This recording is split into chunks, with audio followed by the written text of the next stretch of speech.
Okay, good morning and welcome back to the readings of The Projection of the Astral Body by Sylvan, Muldoon and Hereward, Carrington.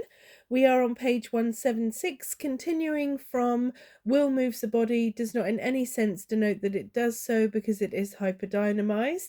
Thank you so much once again for continuing to even share or comment on my channel. I do appreciate it and I wish you well.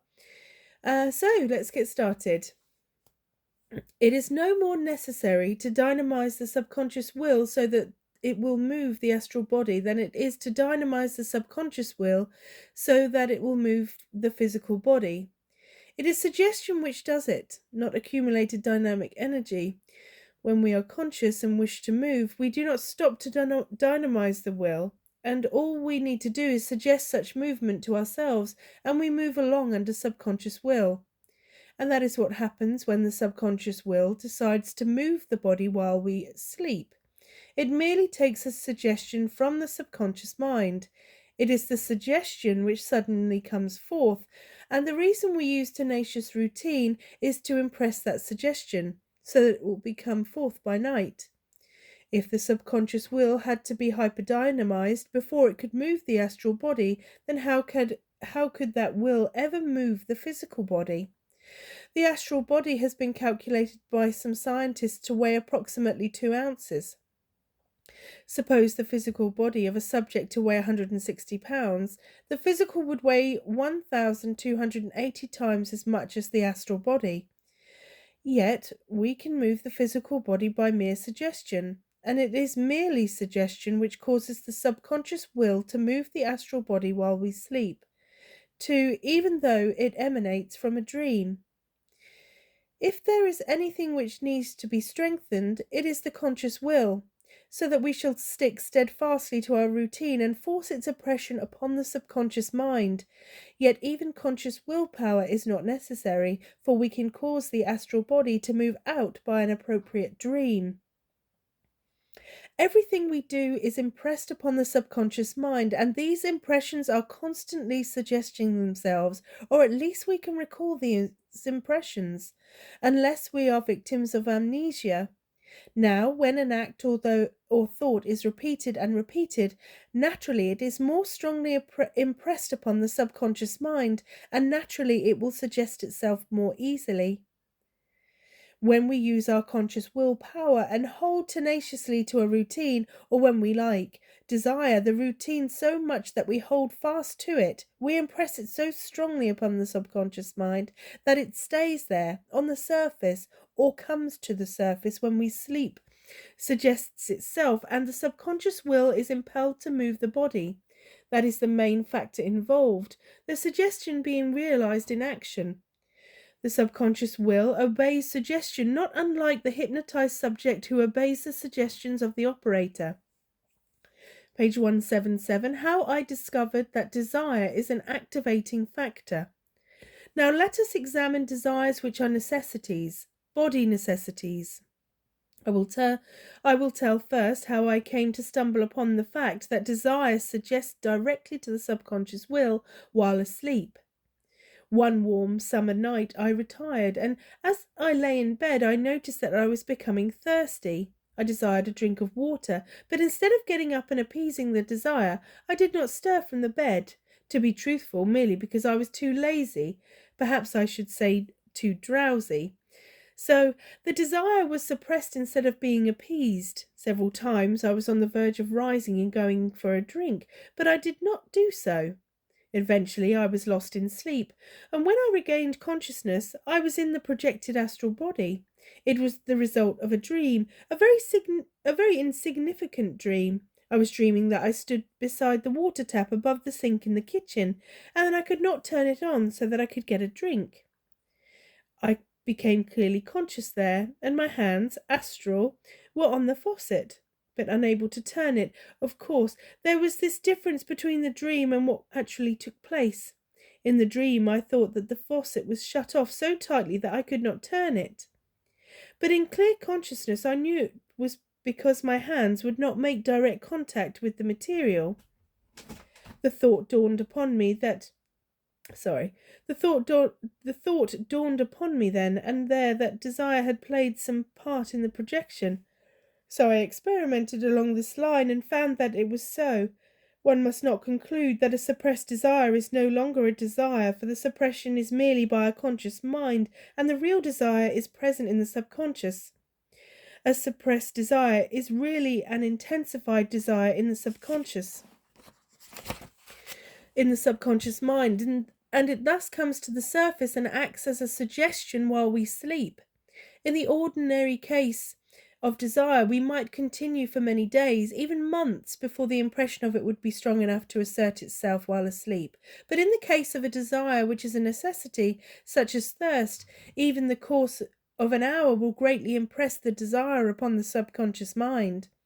You know this without my statements. If you do not, the next time you get thirsty, try to suppress the desire and notice how the desire within you accumulates until eventually you can endure it no longer.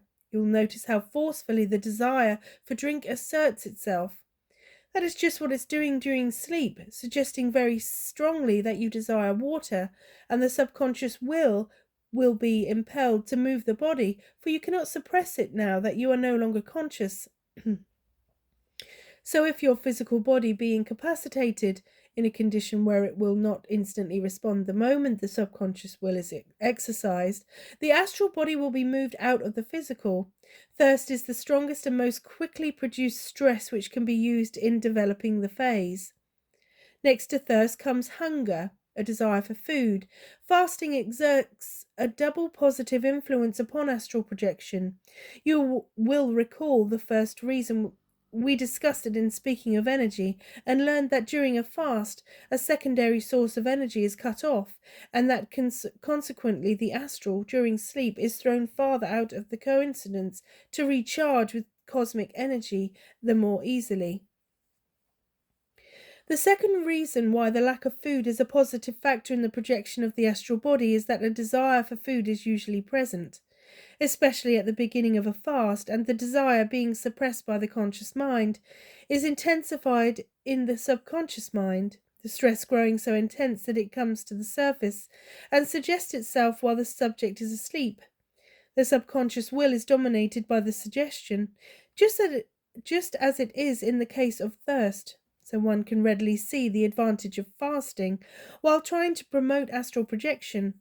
I shall give some specific directions later for instigating the different stresses intentionally.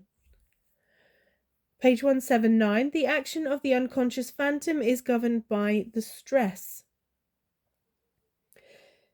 If the suggestion of routine come to the surface of the subconscious mind while we sleep and we project in the astral body, unless we become conscious and direct our movements, the phantom will go through the movements of the routine.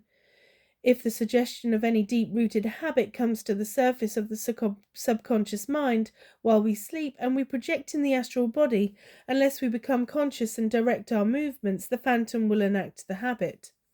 If a dream suggestion of moving upward through the air comes to the surface of the subconscious mind while we sleep and we are not conscious enough to direct our movements, the phantom will act out the dream. If the suggestion of an intense desire comes to the surface of the subconscious mind while we sleep and we project in the astral body but do not become conscious and direct the movement, the phantom will try to appease the desire. The phantom obeys the dominating impression which it receives from the mind, either mind when it is projected. Although I have enumerated the factors which, impressed upon the subconscious mind and coming to the surface during sleep, suggest themselves to the subconscious will, not every factor will act in the same manner, and as we shall see, all three groups are more or less related: dreams, habits, and desires. For instance, we may have a habit of doing a certain thing which may also desire to do it, and we may also dream of doing it. The golf bug probably realizes the truth of this. A dream can cause a habit can cause a dream, a desire can cause a habit, and a habit can cause desire. A desire can cause a dream can cause a desire, etc. The suggestion which you want to burst forth as you sleep must be one which involves movement of body, of self, whether it comes from habit, desire, or dream, or a combination of any or all of these factors. If the habit which bursts forth is one in which you have movement of self, the suggestion will be to that effect. If the desire which bursts forth is one which requires movement of self in order to appease that desire, the suggestion will be to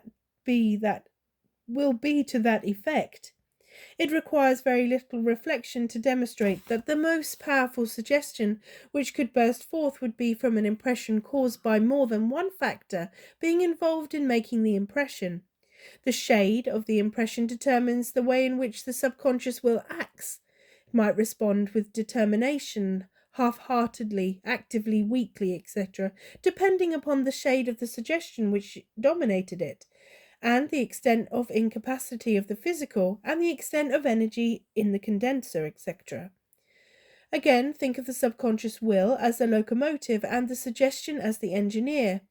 The engine obeys the manipulations of the engineer, and the subconscious will obeys any suggestion from the subconscious mind in a similar manner. The phantom, while projected, may be conscious, partially conscious, or unconscious. If the phantom is unconsciously projected, it will go through the habitual act or try to appease the desire, whatever it may be, and the subject will not know it. If complete consciousness comes to the projected phantom, the phantom will usually respond to the conscious suggestion which receives it. If, however, a partially conscious projection results, the phantom will perform the action. According to suggestion it receives, and the subject will dream a dream more or less similar to the action. The suggestion of either hunger or thirst, if active during sleep, not only impels the subconscious will to go forth and appease the desire, but very often starts the phantom dreaming. Thus a double positive force is exerted, desire and dream. The way in which hunger and thirst come to the surface of the mind while we sleep was observed even by the ancient Hebrews. They also noticed that in the dream the desire was appeased. Thus we read in Isaiah 14:8, XXIV. Okay, I apologize if that's not correct. It shall even be as when a hungry man dreameth, and behold, he is eateth, and he awaketh, and his soul is empty. Or as when a thirsty man dreameth, and behold, he drinketh, but he awaketh, and behold, he is faint. The starving Baron Trunk, who was imprisoned in a dungeon, had many dreams in which he enjoyed luxuriant feasts. Now, do not think for 1 minute that every time you dream the astral body projects, or that every time you project the astral body dreams. A strong desire may come to the surface of the subconscious mind and cause a non-projecting dream, for although the desire to move out is in the subconscious will, other factors may not be favourable, yet the conscious mind must be partially functioning, or you would not have the dream. On the other hand, a strong desire might come to the surface during sleep, project the phantom, and the subject might not dream of it. Strong desires and habits come to the surface of the subconscious mind every night, but the conscious mind is not functioning, even partially, so no dream results. Yet a projection might result, and this very often happens. In other words, during an unconscious projection, the phantom is actually sleeping. Yet, strange as it may seem, the phantom can be walking about, standing still, or lying in the air.